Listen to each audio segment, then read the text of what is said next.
right. This is Kay Denault with Mental Health Association of South Mississippi. And today we have Kearn Cherry.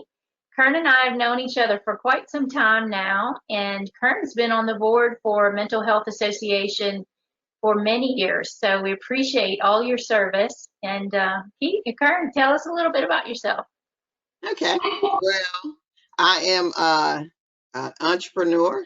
I've been in, I have a home care business called PRN Home Care. And we actually serve seniors in their homes, in facilities, assisted living nursing homes, etc. We've been doing that for over 23 years. We provide homemakers and, people go shopping, cooking, baths, and all that type of stuff. I'm also a speaker, coach, mom of three. Also do create events, produce events, that type of stuff.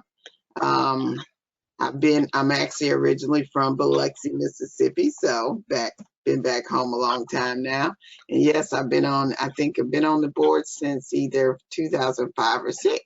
So it's been a while being a part of all the, just being able to be a part of something that's giving to the community is really important. Excellent. Well, so your senior business, I know that you said 23 years. Mm-hmm. Wow, I didn't realize it had been that long. Congratulations. Well, tell us a little bit about that. Given everything that's happening right now, I guess one question that's coming to mind, are you seeing that our seniors are feeling more stress and anxiety over all the coronavirus and things that are happening? Yeah, so I've been in healthcare for over 30 plus years. And so, and of course, even when we went through Hurricane Katrina and some of the other major disasters, seniors tend to respond to it almost as in the sense of a death in the family, so to speak. So for the seniors, the biggest thing has been that they're inside. Many are only, of course, most are not going out except for a doctor's appointment if that's necessary, and most of those are getting canceled.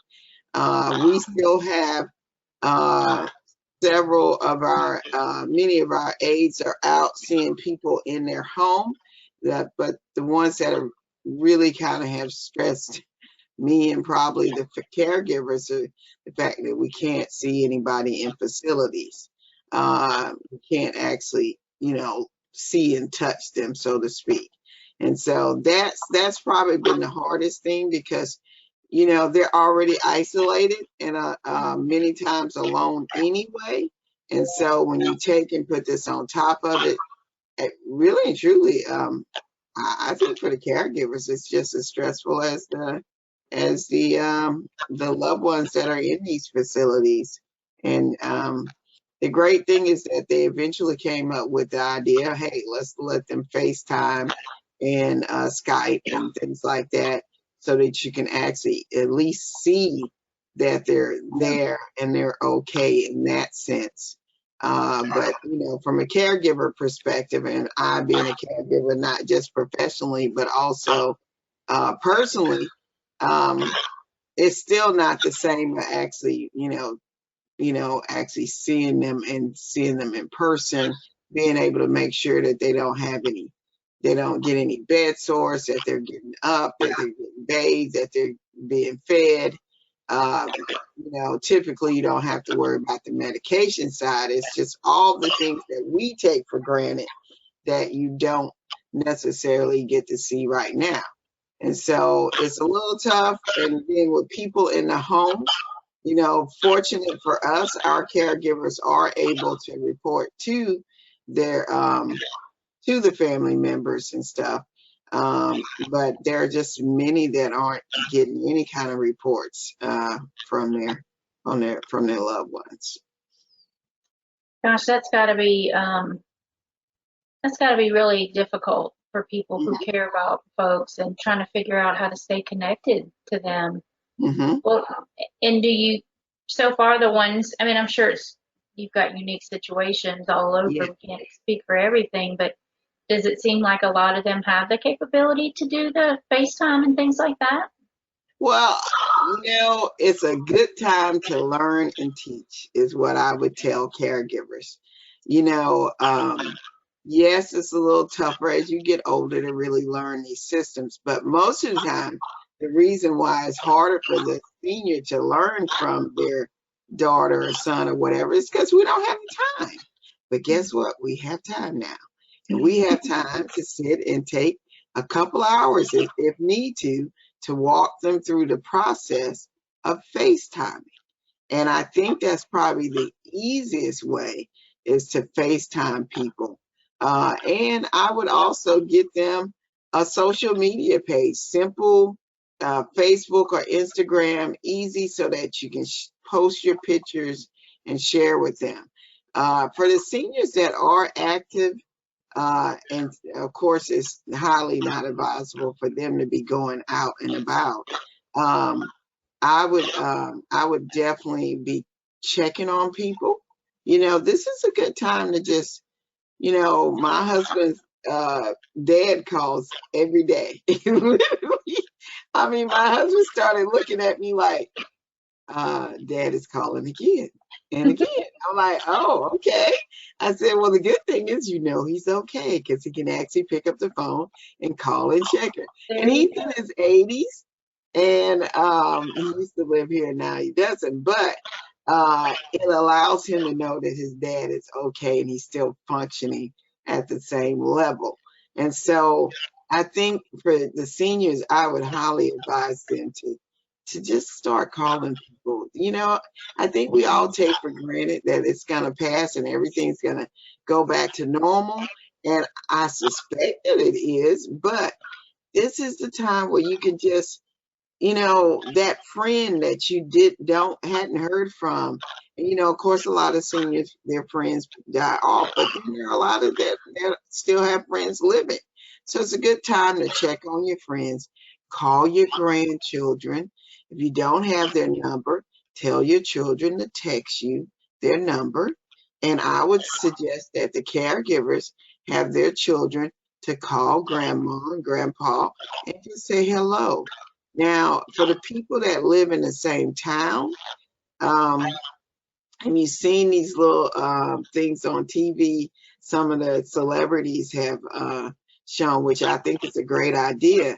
You can go by and do social distancing by standing in the yard and let them open the window. And that is a good way to communicate without being in the same room with them. Because the key is that we're concerned about is that they could catch something, especially if we have little kids or we're still working or something like that. It's still a good way to communicate with them and allow them to, just so they can see you. Sometimes it's not always about touching it. Sometimes they just gotta know that somebody actually cares about them. And then I would suggest too, I love the porch idea. A lot of the older generations have a porch.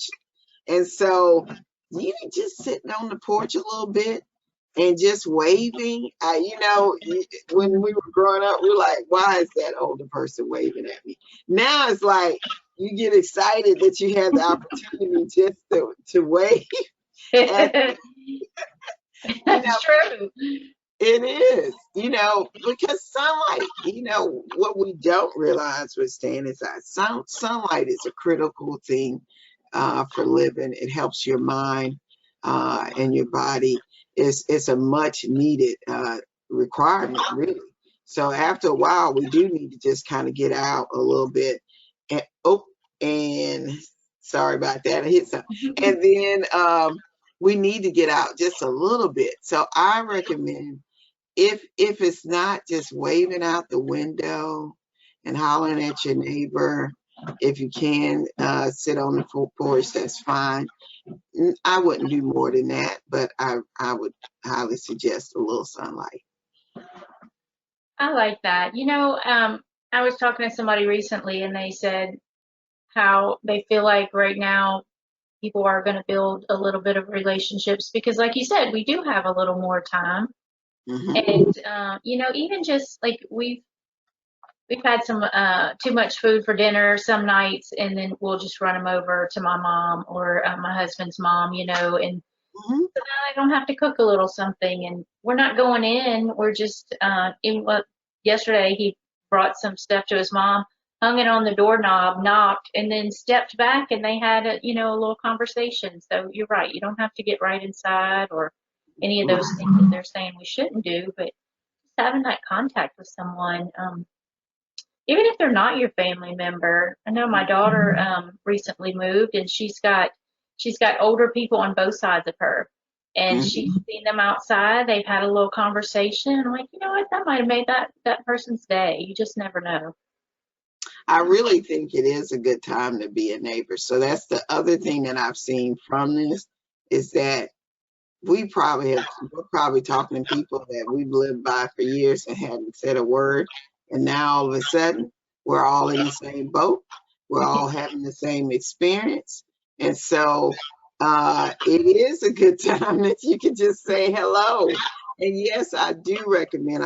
One of my friends called me a few weeks ago, and I hadn't talked to her in a long time too. We both came from the healthcare field, and she was concerned about her neighbor because she lives in a big house, and her husband was in the VA, and she just wanted to be able to help. So she said, I took her some food and just left it, like you said, leave it at the door, and you can call if they're not up and just say, hey, I left something at the door for you and stuff. And those little things carry a lot of weight because they are alone. They're alone like this most of the time. That's the part that we kind of are in denial over, that seniors live in their house. It's just them. They come out, they go to the grocery store, and I know places like Walmart and stuff right now letting the seniors come in like 6 in the morning so that they get in, and they're the only ones in there, and they allow so many at a time, and they come in and out, which is actually a smarter thing because, again, us younger people, we're out and active, and sometimes we're the carrier. And so, but that being said, we need to look at this and say, what can we take from this when dealing with seniors and carry it through past Corona? Don't let this be the only time that we check on our neighbors or that we take the time to say hello, or to follow up with a friend that you hadn't seen in forever, and you're just taking for granted that tomorrow will be there and tomorrow turns into next year. So, and that's for your family members. How many people haven't talked to their mom in a month or so? We take life for granted, and I always say, this has been a time frame where I wonder, how much is this God intervention to say, wake up, people? You could be right. You could be right because I think just what you said, seniors and other people too. And we work with a lot of people who are very low income. They're on disability. They don't have transportation, so they can't do a whole lot. They're dependent on the CTA to get around, and that's not running right now even. So those are the kind of things that some people are going through on a regular day, and we just, we don't realize how blessed we are to have a roof over our head and people around us and things like that. So I think you're right. I think we are going to come away with some new compassion after this.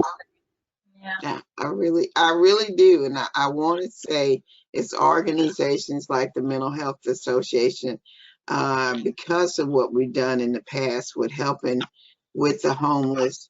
Their only food sometimes is what we bring by, and so I really, I thought about that as well, so I think that we as a society need to wake up and realize that we take for granted everything that we get. and we don't think about the people that are really vulnerable in any type of situation. You know, our seniors, our children, the homeless, those are vulnerable groups that we often just take for granted. And so I think this is a wake up as far as a lot of those things are concerned. I do want to say that with the seniors, be active, you know, and I know we can't go outside, but I want to say get up every day. Do not just lay in the bed. Get up every day, and I would suggest put some clothes on, change the robe, put something on that's different from what you got up out of bed. Yeah, not your same PJs.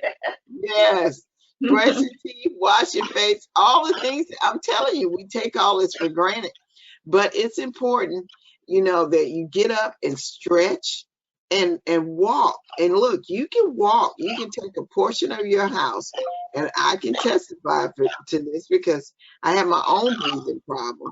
And when I was trying to lose the weight, I really couldn't walk far. So I took my hog and I just walked back and forth, and I would put a time on it. And that would give me, you know, a little exercise. And then I would also say, you know, if you're a person that meditates or pray, you know, I recommend prayer because I believe that's, you know, we should start our day with that. But do that every day to get yourself grounded, because I always say this too will pass. It will. You know, we're not weak beings, and we're finding out that we're not that. But I want to encourage people: don't just sit in the chair, don't just watch news every day. I recommend that you do check the news every day, but not to have it on 24/7, because sometimes that can be depressing. You know, Absolutely. Yeah. and really and truly, a lot of seniors already deal with some form of depression. They're not interacting. Their friends are dying because they are getting older. And so you want to do something that's a little more uplifting than watching news 24/7. So keep that in mind, you know, as far as your mental wellness, you know, you got to do something a little different. I like that. Thank you, Kern. You know, this morning when I got up, so usually my husband puts the news on first thing during the day. That's what he likes to watch. And you're right, it's depressing. I get upset by it.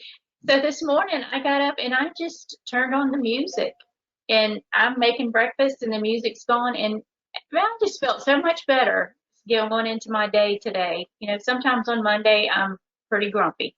And this morning I was not. I had my music going. So I think, you know, we do some wellness workshops, and when we talk about wellness tools and what makes you happy and things like that, music is always on the list. So, you know, I think maybe some of that could be good too. Yeah, I agree with that. Music therapy is awesome. And you do find, even when I'm at my computer, sometimes I'll just hit a YouTube loop or something like that, or use my phone while I'm on, and I'll just sit and listen to some different variety. I like variety anywhere from gospel, pop, R&B, whatever. I'm all over the place. And so, but it kind of stimulates your mind to think, hey, I'm here. You know what? The first thing is, I was blessed enough to wake up and open my eyes. And that in itself is a blessing, you know. And so for me, that is how you start your day. And then I also, for caregivers, I want to encourage them, just like you said, the music sometimes stimulates something in the brain that wakes it up. So if you have somebody who's not feeling good, maybe they are in the bed, you know, especially when they get back, when we're able to go back to the facilities. If you don't have something that's playing in their room sometimes, then put some, you know, have a music box or something that they can listen to and stuff. So, and just doing some kind of activities I know a lot of people do puzzles and word games and things like that. And that's okay because it keeps the brain stimulated. And it's already been proven that it does help with memory as well. So, you know, it's a little bit and it's more, sometimes it's more than what we've been doing. So we can't do a lot because we're not able to go out, but something is better than nothing. Because then you're keeping the body active and stimulated. And sometimes just 30 minutes will make all the difference in the world.